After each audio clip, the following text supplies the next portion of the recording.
What's up, you guys? Welcome back to the channel, Andy Talks Stocks, and in today's video we're going to be going over the top 3 stocks that I'm going to be buying in the month of August.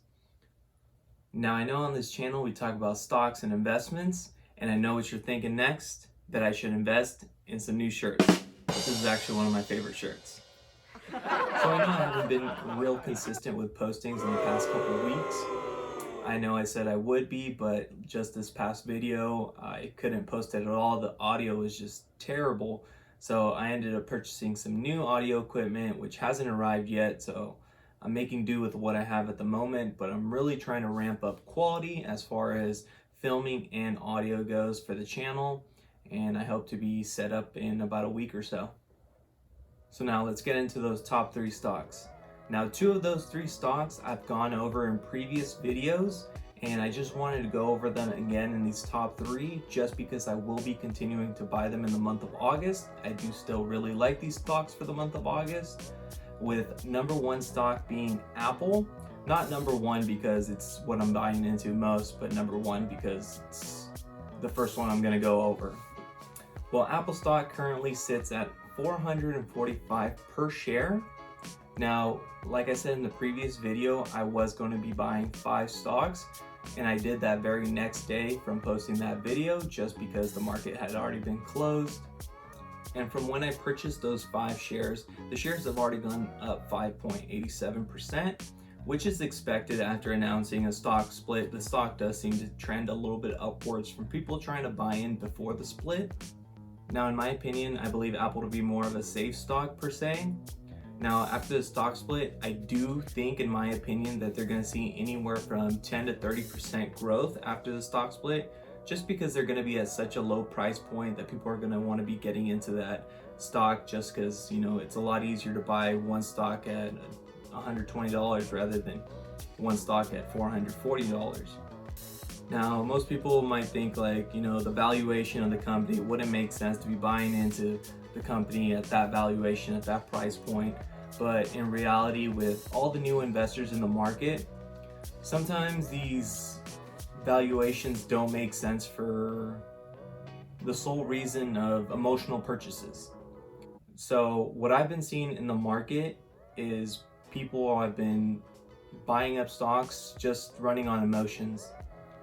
For instance, the Kodak, I don't know if any of you guys have been keeping up with Kodak, but a lot of people, once they heard that they secured a government loan to produce pharmaceuticals, Kodak went from being a $2.50 a share to $44, which is absolutely crazy. I actually saw the stock at around $12 when it started to increase, and even at that valuation is just way too crazy for me to get into. I didn't believe in the stock. I already knew off the back that it was kind of weird for such a small company that produces cameras, film equipment, stuff like that to be producing pharmaceuticals. It just seemed off for some reason, and lo and behold, a couple days later, Kodak is under investigation by the SEC over some insider trading allegations. Apparently, the CEO had received some options a day prior to the loan being announced, which really just looks fishy. Now back to Apple. So the reason I consider Apple to be a safe stock is just because after the split, I do think it's going to see anywhere from a 10 to 20% increase, could be more, but it'll come back down to a more truer valuation. And then after that, worst case scenario, I think that Apple stock is going to kind of keep up with inflation in its worst case scenario. For those of you guys that don't know what inflation is, inflation just basically means the value of the dollar is going down. Since 1913, the dollar has decreased 3.15% yearly. This is according to inflationdata.com. So, in all honesty, you want to be able to put your money somewhere where it's going to keep at its same rate or higher. So that's why I think Apple is a safe stock. I do think it's going to see that 3 to 4% yearly growth. And there's nothing wrong with seeing 3 to 4%. I'd be happy with 10% yearly growth, but in all honesty, we trade stocks to see bigger numbers than that. And the next stock, I definitely do see crazy numbers over a year's time. Now for stock number 2, I chose it as number 2 because I have posted about it twice already on my channel. Planet 13. It is one of my most viewed videos, the last Planet 13 video. and I'm pretty proud of that, being such a new channel, getting over 100 views. That's pretty exciting to me. But anyways, Planet 13, as we know, is a dispensary. Well, for those of you guys that didn't know, it's a dispensary based in Nevada. They got one superstore location. Last year pulled in about 69 million in revenue. Pretty great for a company that only has one store. Now, what really has me excited are their branded products. They pulled in about 29% of their revenue from branded products alone. These branded products are distributed to 26 other dispensaries in Nevada alone, and they see profit from selling at other dispensaries.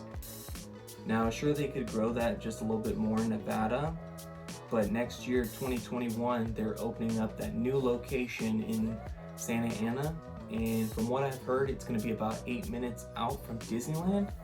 Now, the foot traffic towards Disneyland is crazy, where it's a high tourist market, and I do think Planet 13 will see some of that foot traffic from all these people coming to Disneyland. We all know Las Vegas is a tourist attraction, and that's where Planet 13 has seen a lot of their revenue from tourists alone.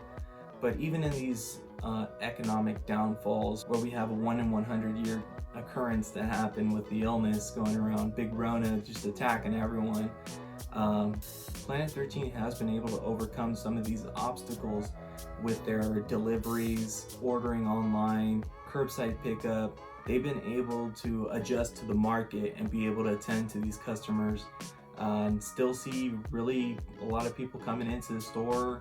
In my personal opinion, Planet 13 is more than just a dispensary where people can go and buy their product, because people spend a good amount of time inside Planet 13.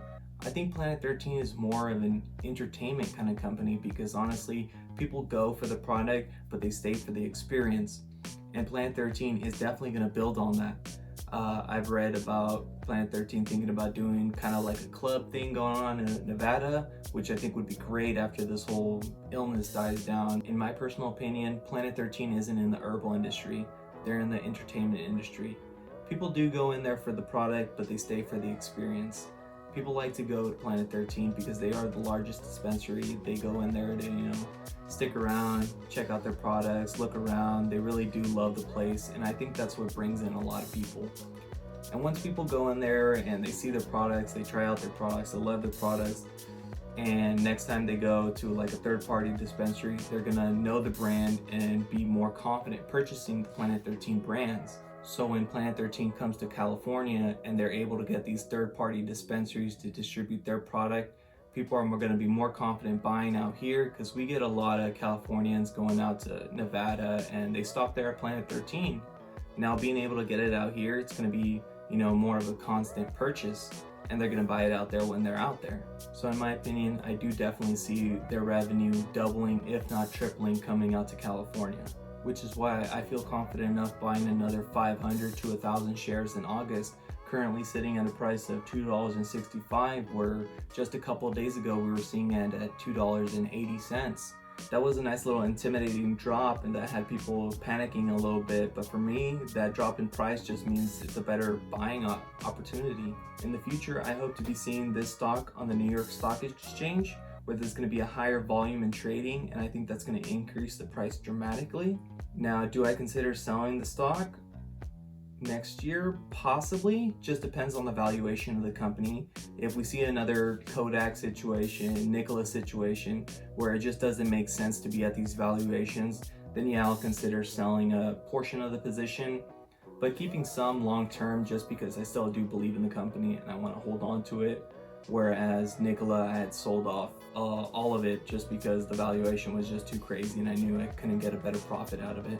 Now for the third and final stock, I haven't gone over before in any video just because it's more of a speculative play. So fair warning, this stock I don't super encourage to buy just because, it could go south, but the upside potential is really great on this one. The ticker symbol SHLL, Tortoise Acquisition. Now what Tortoise Acquisition is, it's a blank check IPO, which just means that it's a special purpose acquisition corporation which was formed for the sole purpose to merge with a company so that the company could be listed on the stock exchange without having to create its own IPO. So once Tortoise Acquisition merges with the company is going to take over the IPO and they're going to change the ticker symbol. Now, the company that has been announced that they're going to be merging with Tortoise Acquisition is a company called Hyliion. Now, for those of you guys that don't know what Hyliion is or what they do, they're a company looking to revolutionize the trucking industry, which is a very big industry right now with everything going on with the illness. People are shopping online. These big rig trucks are driving left and right, delivering stuff everywhere, you know, just high demand for products to be shipped online, traveling across the state. These trucks are, you know, everywhere. They're burning gas, burning fossil fuels, creating greenhouse gases. Now, Hyliion is looking to Hyliion is looking to revolutionize this by creating hybrid vehicles. So they're not creating the whole vehicle per se. They're not, you know, creating a whole vehicle from scratch and trying to sell that to the company. What they're doing is creating the powertrain for the vehicle.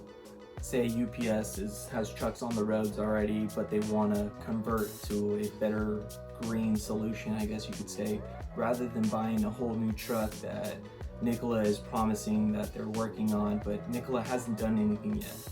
Nikola, for those of you guys that don't know, they're producing these trucks that run on hydrogen. Now, they got a long way to go before they can put anything on the road.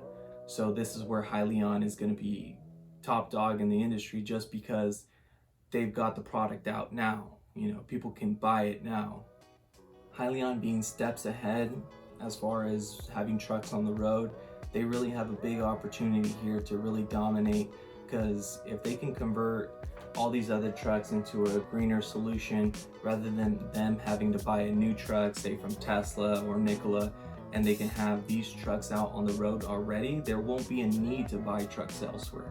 Yeah, sure, people will be buying the Tesla truck and the Nikola truck, but you know, this is a better option, a cheaper option long term, to have, you know, the powertrain switched out for one of Hyliion's powertrains, which runs on a renewable gas rather than, you know, diesel or running energy off the grid, which is going to be a lot better because it's going to net a negative carbon emission. Now, if you take a look at this model here, you see how it works. Number one, here you have the RNG fuels generator, which then provides fuel for the generator to charge the batteries.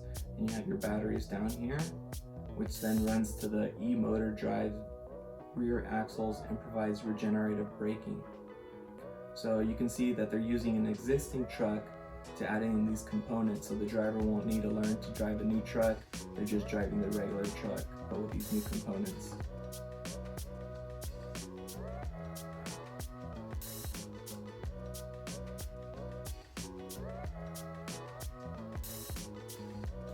One thing very interesting to me, which I don't know how they're doing this, but fast refuel and long distance.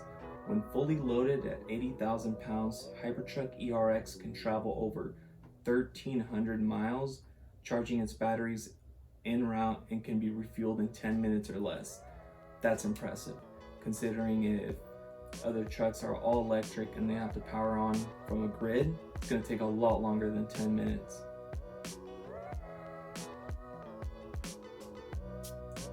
See here, using up to 100% RNG, Hypertruck ERX electric power generation is up to 35% less expensive than diesel on a miles per diesel equivalent gallon of fuel.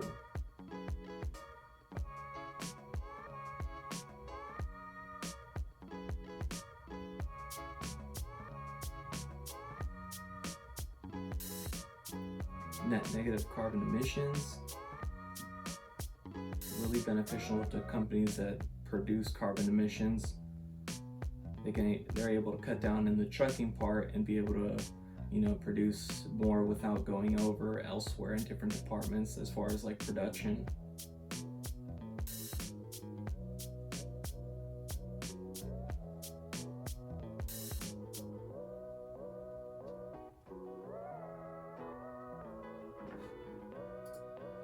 Now this stock as of right now is sitting at $19.60.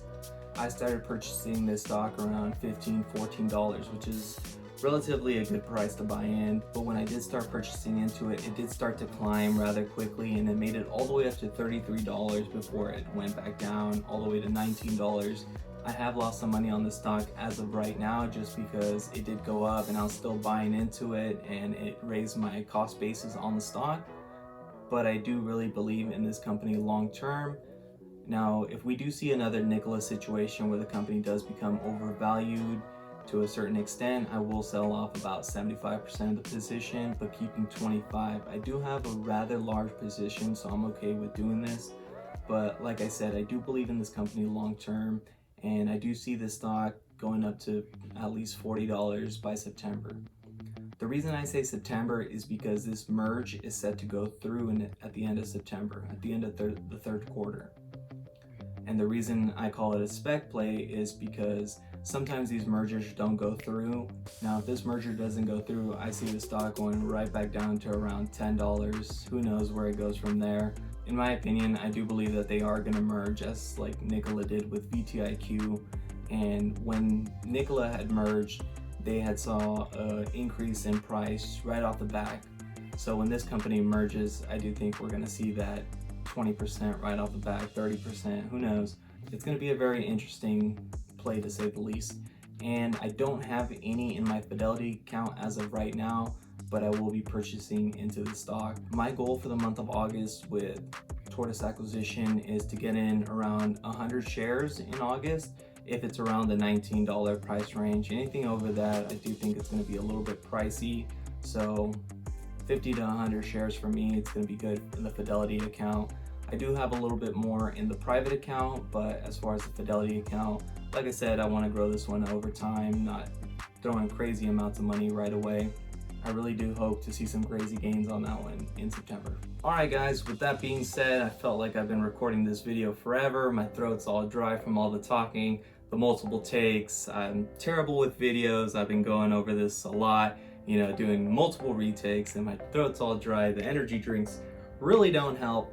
And with that being said, be sure to leave any comments down below. Let me know if there's any stocks that you're buying in the month of August, any stocks that you might be excited about, or maybe any stocks that I should be looking into. Be sure to like the video, hit that like button, and subscribe to the channel and hit that notification bell so that YouTube notifies you every time I post a video. Thanks guys, catch you in the next video.